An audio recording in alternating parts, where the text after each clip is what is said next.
what's going on in Ukraine related to war and how war is being fought through drones, or how Israel was so successful in Lebanon with Hezbollah. You're seeing how technology even changes war. And I think this is going to be an accelerant. And I think President Trump and how they are re-looking at all the agencies right now, this is going to be, if you could overlay what technology can do, we probably need fewer people. It's going to change everything. And if you think about it, if war is fought in a whole different manner than we are used to, do we need as many people in our military going forward, or do we need a different type of person? And you can take that in every different business across the board, how that translates and how that transforms. 大家好，今天给大家带来的是贝莱德 CEO 拉里芬克的一段采访视频。在这段采访视频当中拉里芬克提到了美国退休金目前面临的一些问题，以及美债和资本市场目前面临的一些问题。对于目前美国的一个整体经济剖析的还是非常透彻的，让我们一起来看一下。But it was based on investment technology. Two of the founding 8 people came from a technology background. They worked for me at First Boston. And the foundation of investment risk and analytics was going to be the whole foundation of the firm. And we took that and systematically built it up. And there was nothing transformational in the first 10 years. It was just like sedimentary rock, a little layer of growth every year. And then we went public in 1999, 25 years ago. I did my 100th earnings call this last January, 100 earning calls. But going public was a very important point. We were able to prove to shareholders that we deserve a premium versus our industry in terms of PE. And then starting in 2004, we used that currency to start making acquisitions. And then over the course of the years, we built that up, and we built a global presence, a presence in equities. In 2009, when we bought BGI, iShares had $340 billion. That's the ETF. The ETF, and now it's $4.3 trillion. So you bought that right in the middle of the financial crisis. We were talking, what gave you the courage to buy something like that when everybody thought it was over? Yeah, I mean, we were hired by at least 15 governments to help them navigate the banking crisis in all the different countries, including hired by the Federal Reserve here on Bear Stearns and AIG. And so through the witnessing of these men and women in all these countries, the fortitude they had, the desire to stabilize the global economy, it was very clear to me that the global economy was going to stabilize, and so we used that as an opportunity to take advantage and buy this, premier asset that Barclays Bank owned. Right. Let's talk for a moment about the global economy. I know you're not going to do a forecast of the economy, but I've heard you in the last, certainly twice late last year, talk about concern about that people are underestimating inflation and the role of inflation in the economy. It was maybe the circumstances were different, but what's your sense now? I think this is one area where the market's discounting that. I think over the course of the next 6 to 9 months, we're going to see a little more elevated inflation. I do believe deportations and the speed at which this is happening is going to have severe impact on the agricultural sector and the construction sector. I've talked to CEOs in the ag sector, and they remind me that 70% of the men and women who work in the agriculture were not born in the United States. Many of them are U.S. citizens now, many of them have work permits, and many of them don't. And 40% of the construction workers were not born in the United States. You add that up, and what's going on, I think we're going to start seeing, especially when spring and the spring crops arrive, are we going to have enough workers to harvest the crops? And now, with the whole idea that we're going to have to use a private capital to build out this economy, are we going to have enough workers?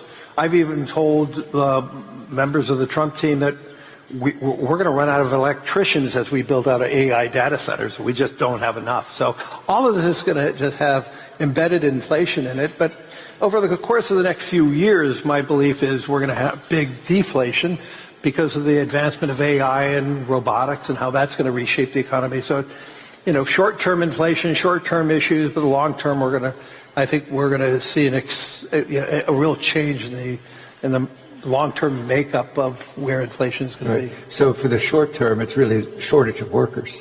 Shortage of workers, but I believe one of the reasons why we had 20 years of deflationary pressures, which obviously harmed a lot of U.S. workers, but those deflationary pressures were because we had the ability to import quite a bit overseas.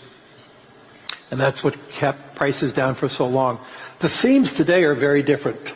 As we started focusing on more, I would say, focusing on how to build our economies, and each country are trying to think about how do we build a more robust economy, we're walking away with some of the themes that really kept inflation contained or down. And I think if we all are becoming a little more nationalistic, and I'm not saying that's a bad thing, but it does resonate with me that it's going to have elevated inflation. When I go to Washington, when they talk about these policies, I ask, at what cost are you willing to tolerate that? Yes, we may have more opportunities to create better and more robust jobs, but then the offside of that will be, it will create probably a little more elevated inflation in the short run. Right.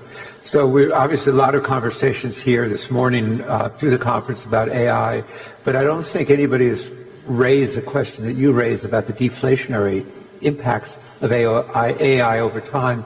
Maybe you might share your thinking on that.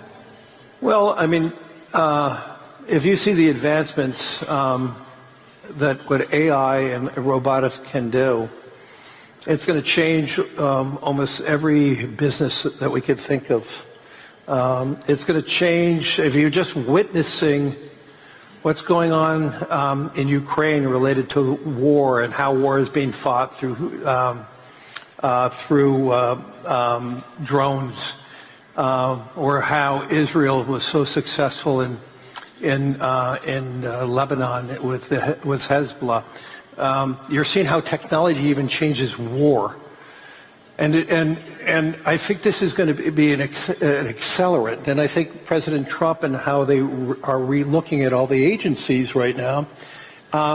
This is going to be, if you could overlay what technology can do, we probably need fewer people. It's going to change everything.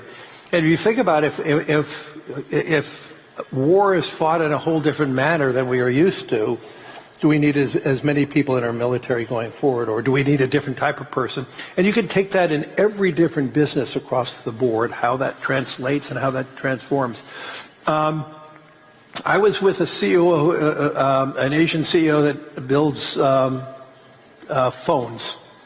And they're now applying AI robots, robots that have much more tensile dexterity, that they believe over the course of the next 2 years, their workforce will be down 30% with the advent of more technology and more robotics. If you translate that across all the economies, everything, we're going to have shortages of jobs in some things, like I said, in construction and with electricians, and we're going to have job changes in many other industries that robots through AI are going to supplant. So, in other words, if you're thinking farther down the road, you really have to think about the social implications and the social adjustments, turmoil. The social implications are pretty frightening, and we have to be thoughtful about it. We have to be working towards this. We, the private sector, must work with government and work together, and how can we shape this together? Right. So that's something that will. Right. Yeah. Something else that you've talked about is, actually relates to energy. Energy pragmatism is a phrase you use. Yeah. things we know don't stay the same. And it's always struck me about energy, whatever the conventional wisdom is, 2 or 3 years later, it's changed. How is your thinking about energy and how to approach energy, climate, environmental questions? Well, Dan, you wrote a really good piece on this. Foreign affairs. Yeah, Foreign Affairs, what, a month ago? Yeah, right.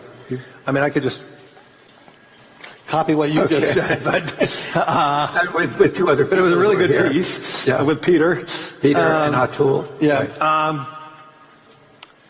I think the wake-up call in Europe related to energy, and I think across the board, we have to think about power and energy in a pragmatic way.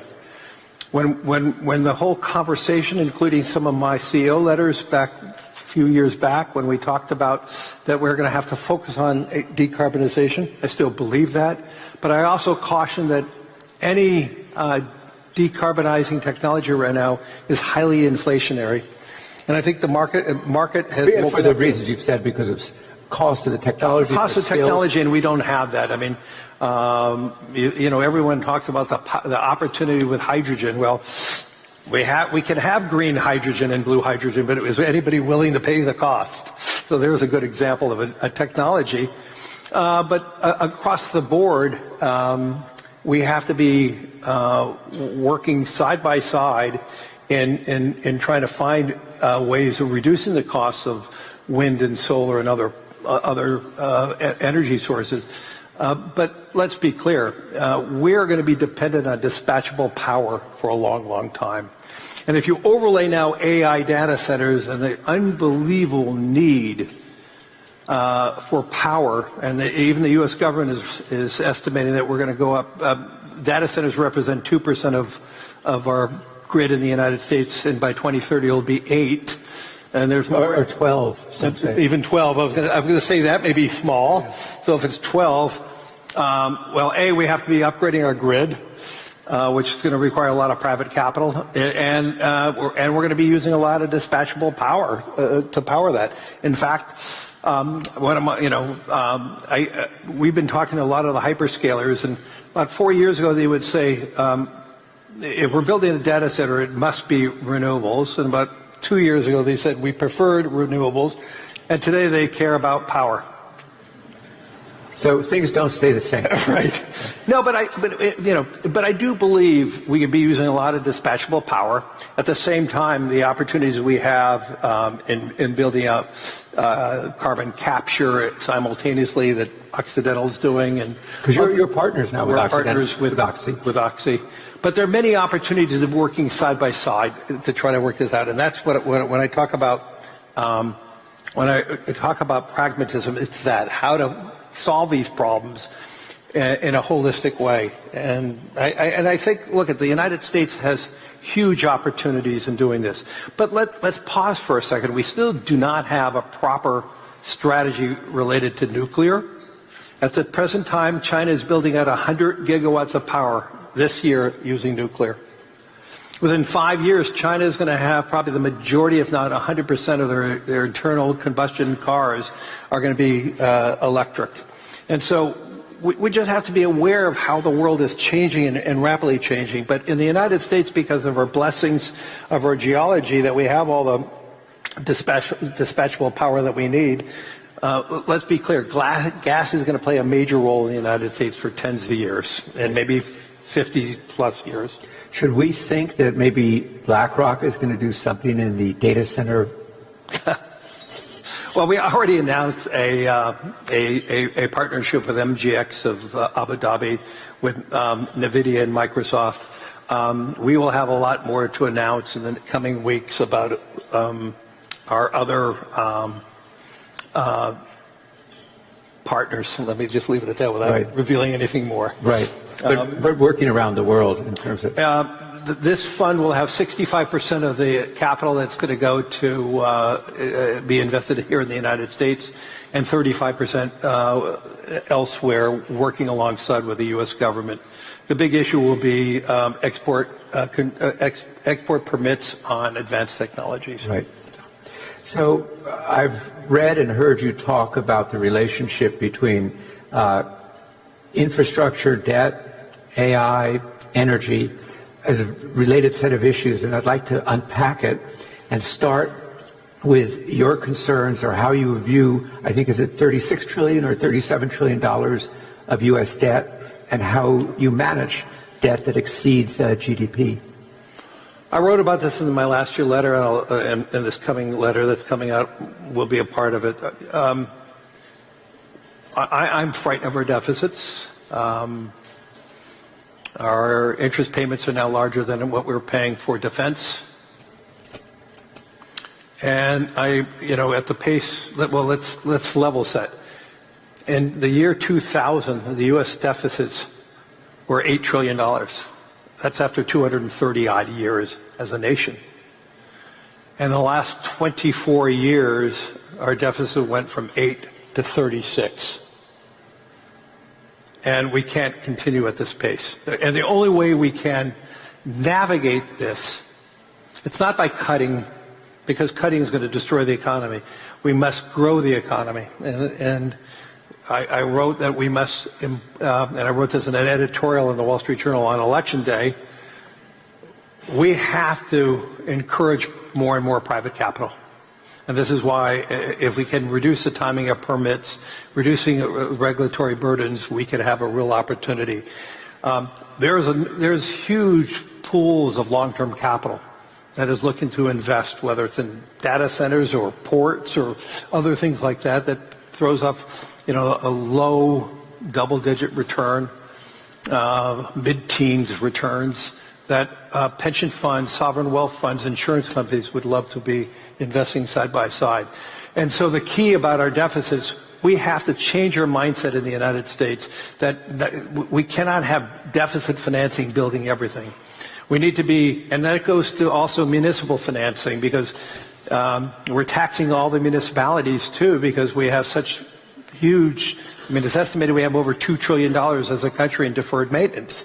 And so the need to employ both private capital working alongside with the public sector is going to be tantamount for us to grow out of our deficits. And if we don't do that, our deficit's going to burden us and burden our children, our grandchildren. And it's going to really be the biggest impact. Let me just say one other thing. If there is ever a question on the vitality and the importance of the American dollar, that's where the deficits will really be impacted, because 40% of our deficits are financed by foreigners. That's not a good position, especially, with all the geopolitical issues that are going on right now. And so we just need to be much more mindful. But there are answers, and the answers are, let's work with the private sector. Let's try to find private capital together, working together to build out our infrastructure, and to get our economy to grow 3+% over the next 10 years. If we could pull that off, our deficits are going to be a smaller percent of GDP. And that means the role of capital markets being... Well, yes, the role of capital markets, one of the great things that are going on right now in the United States is, and I think we underestimate the power of the U.S. capital markets. We're the envy of the world. So much of the U.S. exceptionalism is our capital markets. If you're a startup company with a good idea, you could get capital in the United States. You probably can't get that in most other countries in the world. If you're a small and medium company, you could get money from a bank, or you could get money from the capital markets, private debt, whatever that may be. And because of that, we have the strongest banking system in the world alongside the strongest capital market system in the world. If you now go look back to Europe, why has Europe so much struggled?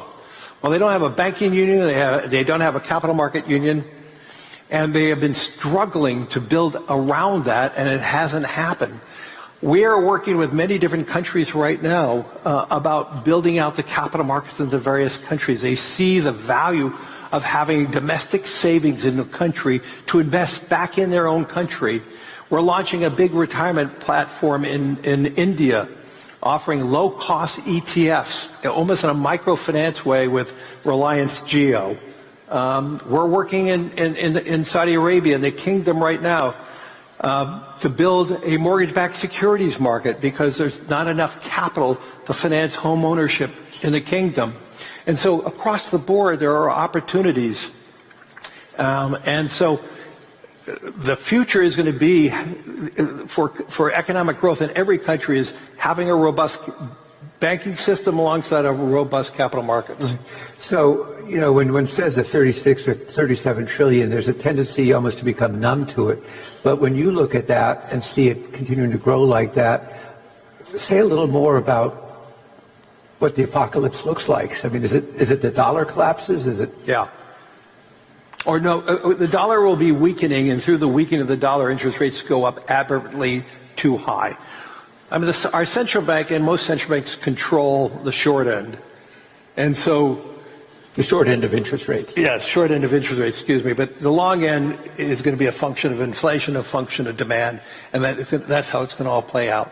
And so you're going to see a really big steepening of the yield curve if that happened. So you, and I think in your letter, or maybe it was in the article in the journal, you compared what's needed in terms of infrastructure now in the United States to railroads, in other words, something on huge scale to. Well, we all know, that our infrastructure in the United States is pretty dated, pretty inadequate.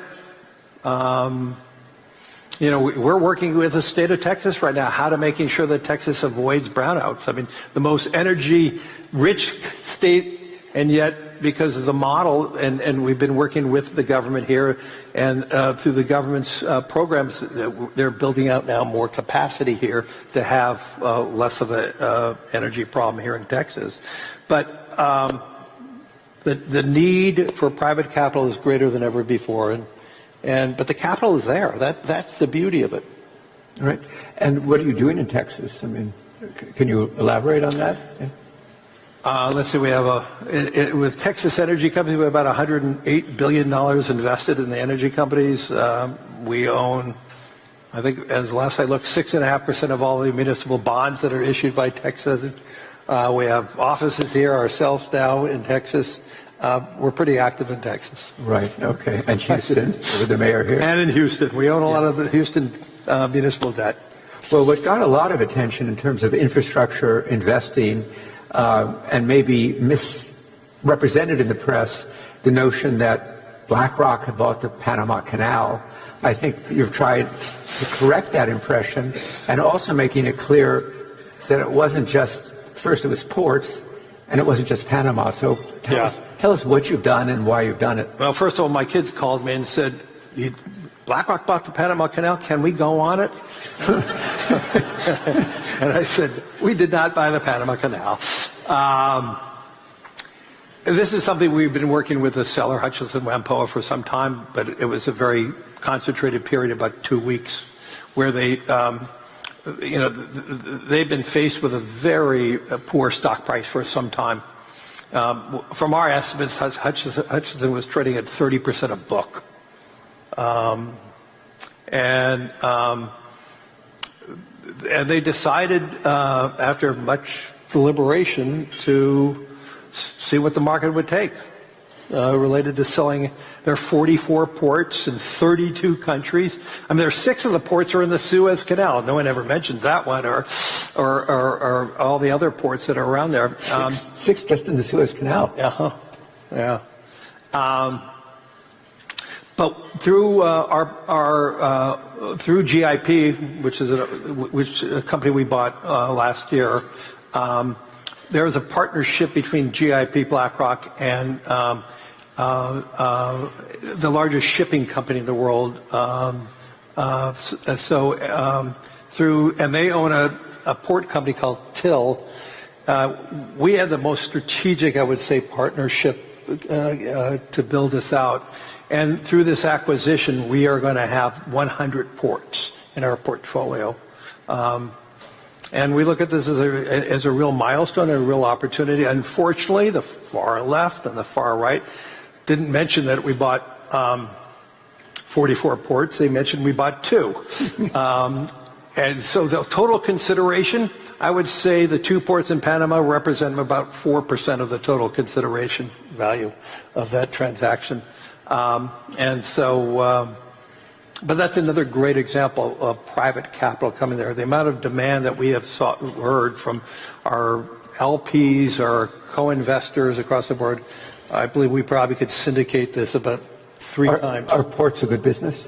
It's a great, stable business. If you believe that the world can grow at 2 or 3%, maybe 3.5% a year, that means even with tariffs and other things, it means the ports are going to be quite active, and they're going to throw off, as I said, 15, 16 type of percent return. And it's, I guess, a conviction about a global economy.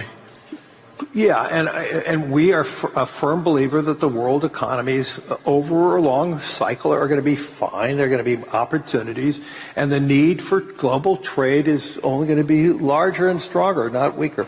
Yeah. And do these ports all work as one? Will they all work as one company, or is each one a sort of standalone venture? Well, I mean, Panama has, I think, 5 or 6 different ports, so there's different owners there, and and each of them have different concessions depending on the country where they are. But we'll see how this all. Are you going to give your kids a tour? No. Okay. They can go on their own. For this audience that's thinking it's 37 years since you got started, a lot of change in the capital markets. You talked about some of the landmarks. I wonder just what stands out at the most, and when you look to the future of the capital markets, what's changing now, and what do you see ahead? I know it's a big question, but no. But Dan, every year we're seeing the capital markets doing more. I mean, think about the growth of private credit. The growth of the private credit market has been extraordinary. And it happened at the same time when the banking regulators raised capital standards to the banking system. And that was the beauty of America, because we had a capital market. So if you think about it, post the financial crisis of 08, 09, banking regulators raised banking capital standards by 25%. Well, that sucks out 25% of available credit. And that's why it took Europe a lot longer to rebound. But the United States, the capital markets was robust. And as you watched over time how much more the capital markets took on the responsibility of financing small companies, medium companies, opportunities. And to me, this is what's every political leader I talk to is asking the question, how do we build out our capital markets? Even a country that has a pretty strong capital markets like Japan, a year and a half ago, the Kishida government doubled the tax exemption for putting money into your own self-retirement plan. And it was no coincidence. After that was announced, and after people were putting more and more money away on a tax-exempt basis, how much the Japanese stock market rallied. Mm-hmm. And it was a great example of, if we could get savers into long-term investors, this is a lot of my letter that will come out in the next few weeks, savers that turn into investors and investing back into your economy, the multiplier effect that is so much more enormous. And this is why I spend so much time talking about retirement. In fact, on Wednesday, we have this big retirement conference in Washington, D.C., and we believe retirement is one of the great crises of America that nobody wants to talk about. And I'm an optimist. I'm really optimistic about the world. I'm optimistic that the U.S. exceptionalism will continue. The one area where I'm frightened of, if we cannot get more people to feel more comfortable that they can be living their retirement years in dignity, we're in trouble. And I think a lot of the uncertainty we see, the angst we see now, is so many Americans are ill-prepared to retire with any pool of savings so they can live in dignity. And this is a crisis that we don't talk about, and those are the things that I worry about. And I just juxtapose, we did not talk about the credit bubble in 07, 06. But you saw this bubble, and everybody was just joyous over that opportunity, what was going on. And sure enough, that was the bubble that bursted in 2000. So you're willing to talk about the crisis? I'm surprised how many members of Congress are coming to the conference, and but this is something that we all have to be focused on. Every CEO in the audience, we need to be focused on how to ensure our employees have the right financial literacy so that they can navigate their own retirement. As we moved away from defined benefits to defined contribution, so we took the liability off us, passed the liability onto the individual, but we have not provided as a country, as companies, enough of the financial literacy issues to help them guide over this long journey. And the problem is it is a long journey. It's a 20, 30, 40-year, 50-year journey for so many people. And because it's a long journey, we don't talk about it because, today we're talking about the immediacy of issues, not about this long journey. And until we start addressing this crisis is only going to get bigger. And so this is what this retirement. So this is obviously very top of your agenda to address it. Well, it has been, but we're elevating it in a large way. Yeah, no, I was struck I think it was in your letter where you talked about the pension that your mother had as a teacher. Well, she had a great defined benefit plan. Right. And so she had certainty. When she retired, she knew what her monthly paycheck was. Right. And we lost that. Any thoughts about what the outcome of the conference will be, the takeaway? You want to? Of the retirement conference? Yeah. If we could just create a higher narrative, if we could start focusing on, as a country, what are we going to be doing about it? Think about all the small businesses that don't provide any retirement, and then how do we think about that? How do we make this a conversation across the board?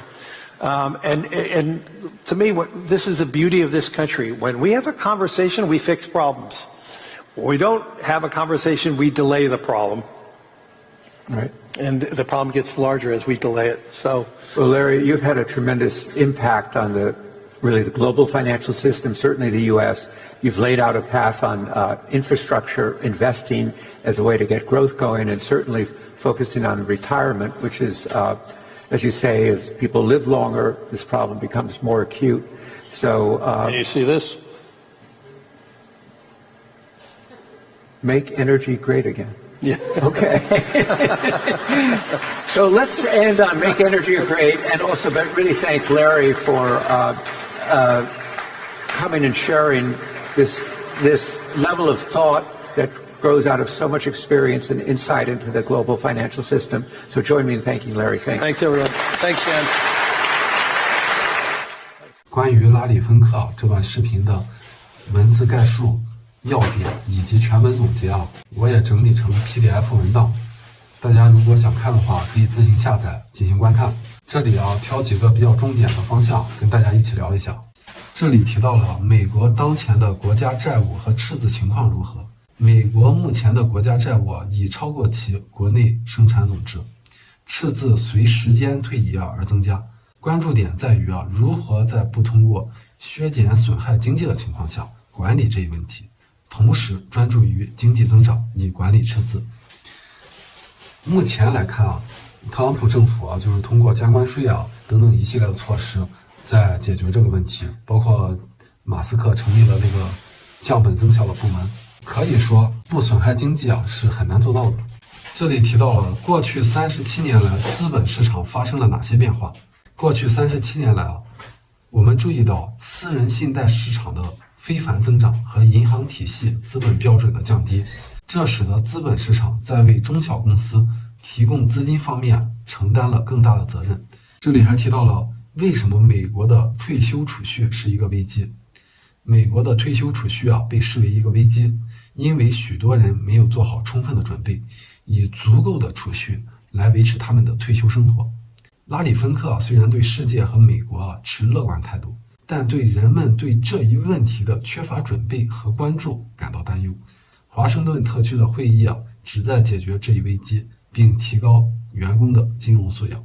好了，本期视频就到这里，感谢大家收看。